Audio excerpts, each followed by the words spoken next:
Hey, what's up guys? Today I have a video showing the add-ons I'm using on my rogue as well as just some basic tips for playing a rogue in patch 4.3. I'll go ahead and show you the list of the add-ons I'm using. I'm not going to explain each one because some of these are repeats and yeah, it would take me forever if I explained each one individually. But this is the complete list of add-ons I'm using. X Pearl being the main unit frame add-on that I'm using. Alright guys, so I'm here on my rogue and this video is just a response to all the questions I've gotten about you know, what add-ons I'm using and all that kind of stuff, as well as I'm going to throw in towards the end some tips for like your rotation and a couple other things. So to get started, the main add-on I'm using is X Pearl. That's what does the unit frames. X Pearl is really nice because it's really customizable. The command line is /X Pearl, and you can change everything from the location of the nameplates to the size, like how big they are, what information is displayed on those bars, all kinds of stuff. So it's very useful. I've used it before. I actually used it in Wrath of the Lich King for quite a long time until I found different add-ons to use. But anyways, that's the main add-on I'm using. Another really important add-on I like is Bartender, and that's if you type /BT, that'll bring it up once you have it installed. And Bartender is really nice because if you hit the unlock button, you can move around all of these bars to anywhere on your screen. You can move the stance bar, you can move the extra action bar that pops up on some raid encounters, you can resize the bars, make them bigger, smaller, all kinds of cool stuff. So that's one add-on I like to use on all my characters. Using Cata for the damage add-on. Recount isn't really working properly from what I hear, and sometimes will cause like errors and stuff, so I'm using that. I use grid for when I'm healing. Otherwise, if I'm not on a healing character, I usually just keep it in this bottom right corner here, but it's really nice. You can have it display like extra information, like let's say a certain fight has a special debuff that's just on that fight that you need to keep track of. You can add it to grid, and the command line is just /grid. It's a very nice clean raid frame add-on. Another add-on I'm using is rogue power bars, and that's what you see on the side here. I'll demonstrate real quick. So like as soon as I get slice and dice up, you'll see it pop up here, as well as other buffs that you may have. It shows the debuffs right here that you have on the target. So you can, you get your rupture, you can see. Sometimes it's easier than like looking right here. I'm used to it, so that's why I still use it. Let's see what else we got here. I'm using, for my buffs, I'm using an add-on called Sabrina Buff Frame. It's SBF.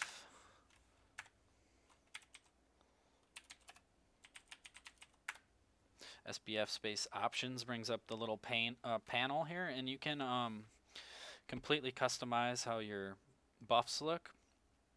You can make them bigger, smaller. You can determine if they're gonna show up vertically, horizontally. You can change the durations, have them display differently, all kinds of different things. It's a really versatile add-on. And I noticed that whenever you're using a lot of add-ons, I noticed that the World of Warcraft buffs sometimes get, they just won't show up, or they get screwed up for whatever reason, so that's why I use that. This add-on here, it's called DXE, I believe, and it's a really nice add-on. It's like DBM, but offers, in my opinion, just a better interface. You can move around everything. What will happen is during a fight, bars will appear up here. Morchok, for example, on heroic mode, he does a stomp, and as a rogue, you need to hit feint to help the tank absorb the amount of damage. If you don't hit feint, either you or the tank will probably die. But what will happen is as it gets to like 5 seconds till stomp, this bar will show up like right where my character is, so I don't, you know, forget to hit it, and makes it really nice for fights that require you to watch timers and things of that nature. So that's another add-on I'm using. For PvP, I've got a number of add-ons. I use Gladiator or Gladius, Gladiator LOSSA that calls out when the enemy uses certain abilities and things like that, like Pain Sup or Bubble or, you know, Mind Control or you know, just about anything. It calls it out, which makes it nice because sometimes you may be, you know, healing or doing a lot of damage and you don't really have time to pay attention to everything going on. So that's a nice add-on. Other than that, those are like the main ones that I use. I'm using for nameplates an add-on called Nameplates Advanced. It's a really nice add-on. It'll actually show you, you know, your debuffs up top here. In PvP, it will show you like diminishing returns as well. Let's see. Another add-on I'm using is Nature Enemy Castbar, and this is pretty good. It does, like, when you get full combo points, it'll be like finish him, or you know, when your crowd controls, like let's say I sap somebody and it gets broken, it'll play like a little noise, so I know the sap got broke, and things of that nature. You can have it show a bunch of other things, but I usually have that turned off. So that's it, I think, pretty much for the add-ons. If you guys have any more questions, just go ahead and leave them below, and I'll try to explain whatever you guys do have questions with. But those are the main ones that I'm using, the most important ones, in my opinion, that you will need, or, you know, you may want anyways. So now I'll get into the combat rogue rotation. Okay, for playing combat, it's really simple, actually. If you do not have the legendary daggers or the fear, vengeance, or any of the, you know, quest daggers, you're gonna want a slow main hand, okay, like a 2.6 speed, and you're gonna want a 1.4 speed offhand. And the only reason you can use double daggers, you can use the legendary daggers, is because of the buff that says increases your damage dealt by Sinister Strike and Revealing Strike by 45%. And that basically offsets the difference of this dagger not being a slow dagger, a 2.6 speed. So, you know, that'll offset the difference right there. And for poisons, you want to use instant poison on your main hand, deadly on your offhand, and then deadly on your throwing weapon. You can put poisons on the throwing weapon in Cataclysm. It was something you couldn't do back in Wrath. I noticed a lot of rogues haven't noticed that, so if I see them in a group and they don't have poisons, I usually let them know or something. But that's like the poisons you want to use. Now for reforging, you want to obviously you want to reach hit cap on a rogue. I believe it's around 1,000 that you want to be. You want to have about 1,000 hit. You're going to have the precision talent here, which is going to allow you to not need as much hit, which is good. So this is the current spec I'm running right now for combat. It's pretty much the cookie cutter spec. These are my glyphs that I'm using for combat. Pretty much the normal glyphs that you would use. Okay. So for reforging your gear, you want to, well, you definitely want to make sure you've got enough hit first. That's your first priority. Make sure you have at least 1,000 hit with the 3 talent points in precision. Secondly, you want to make sure your expertise is around 26 to probably 30, somewhere in there, that range. It is pretty important for combat. especially if it's a boss fight where you can't get behind the target and you're forced to attack from the front. And once you get the expertise and hit to where it needs to be, you basically want to reforge everything for haste. Haste increases your attack speed as well as your energy regeneration, and this will increase your DPS significantly compared to like mastery or crit, which you don't really want as combat. So as you can see, you know, a couple pieces here I have reforged.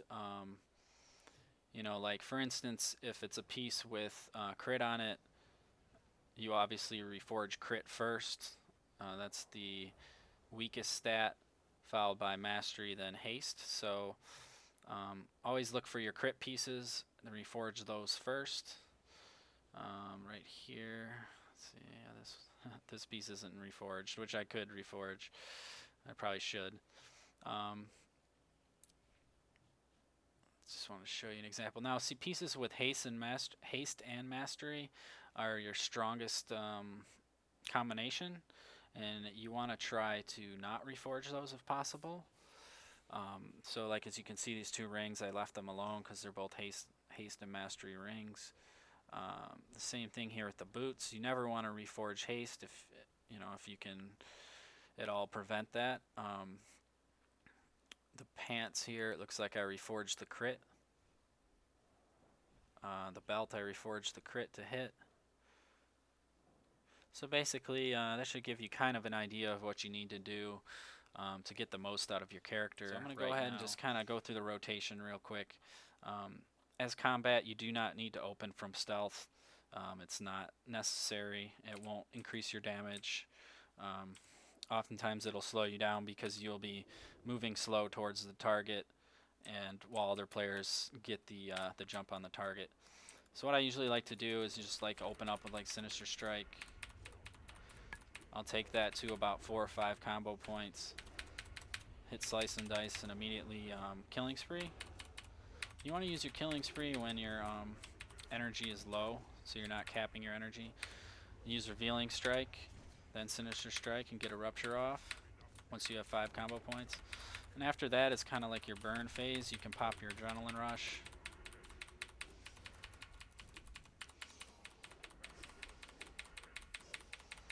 And it's hard to actually use all the energy that you're going to have during this burst here. Actually, missed the Revealing Strike there, but you get the idea. You just basically I'll Revealing Strike, then 3 or 4 Sinister Strikes.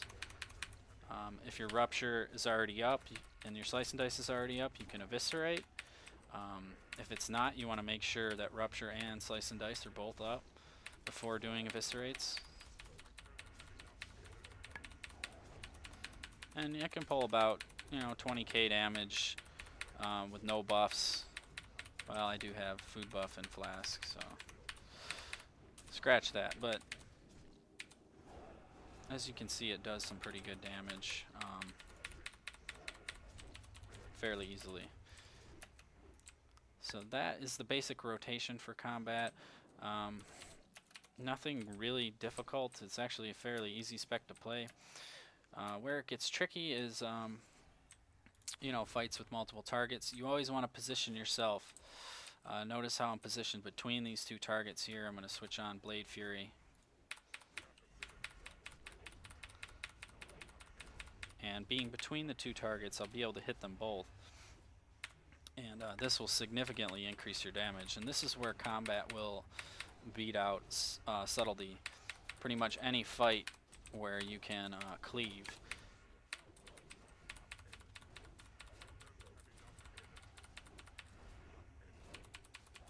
So basically, you're doing twice the amount of damage that you normally would. One thing to remember is that Rupture will not tick on 2 targets. So sometimes it's better to just use Eviscerates so that you are getting that extra damage on the other target. Thanks for watching, guys. Peace out.